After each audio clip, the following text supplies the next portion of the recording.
Hello, അസ്സാം വലൈക്കും. എപ്പോഴത്തും പോലെയുള്ളൊരു video ആയിട്ടല്ല ഞാൻ നിങ്ങളുടെ മുന്നിൽ വന്നിട്ടുള്ളത്. എൻ്റെ നാടായ അഴീക്കോട് പൊയ്ത്തുംകടവിൽ നടന്ന ആ ദാരുണമായ സംഭവത്തെക്കുറിച്ച്, ഫാത്തിമത്തുൽ റിസ എന്ന 20 വയസ്സുള്ള പെൺകുട്ടിയുടെ വേർപാടിനെക്കുറിച്ച് സംസാരിക്കാനാണ്. ഫാത്തിമത്തുൽ റിസയുടെ വേർപാട് മനസാക്ഷിയുള്ള ഏവരെയും നൊമ്പരപ്പെടുത്തുന്നതാണ്. ഒരു പാവം പെൺകുട്ടിയുടെ ജീവനാണ് ഭർത്തൃ വീട്ടിലെ ശാരീരിക മാനസിക പീഡനങ്ങൾ കാരണം പൊലിഞ്ഞുപോയത്. താൻ അനുഭവിച്ച ക്രൂരതകൾ ആത്മഹത്യാക്കുറിപ്പിൽ കുറിച്ചു വെച്ചാണ് റിസ വിട പറഞ്ഞത്. സ്വന്തം മകളെപ്പോലെ സംരക്ഷിക്കേണ്ടവർ പീഡനങ്ങൾക്ക് മൗനാനുവാദം നൽകിയതും ഇത് പുറത്തറിയിക്കാതെ ഒളിച്ചുവെച്ചതും വെച്ചു പൊറുപ്പിക്കാനാവാത്ത കുറ്റമാണ്.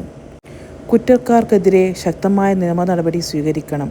ഇനിയൊരു പെൺകുട്ടിക്കും ഈ ഗതി വരാതിരിക്കട്ടെ. ഭർത്താവ് വാസിഫിൽ നിന്നും അനുഭവിച്ച കടുത്ത ശാരീരിക മാനസിക പീഡനങ്ങളാണ് ഈ ദുരന്തത്തിലേക്ക് നയിച്ചതെന്ന് റിസയുടെ ആത്മഹത്യാക്കുറിപ്പും കുടുംബത്തിൻ്റെ പരാതിയും വ്യക്തമാക്കുന്നു. പീഡന വിവരങ്ങൾ അറിഞ്ഞിട്ടും ഭർത്താവിൻ്റെ വീട്ടുകാർ അത് മറച്ചുവെച്ചു എന്നത് അതീവ ഗൗരവമുള്ള കാര്യമാണ്.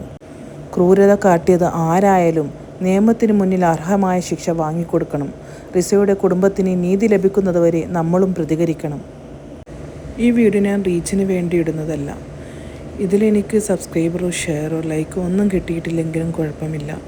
ഈ കുട്ടിക്ക് നീതി കിട്ടുന്നവരെ എല്ലാവരും പ്രതികരിക്കണം. അത്രേ എനിക്ക് പറയാനുള്ളൂ.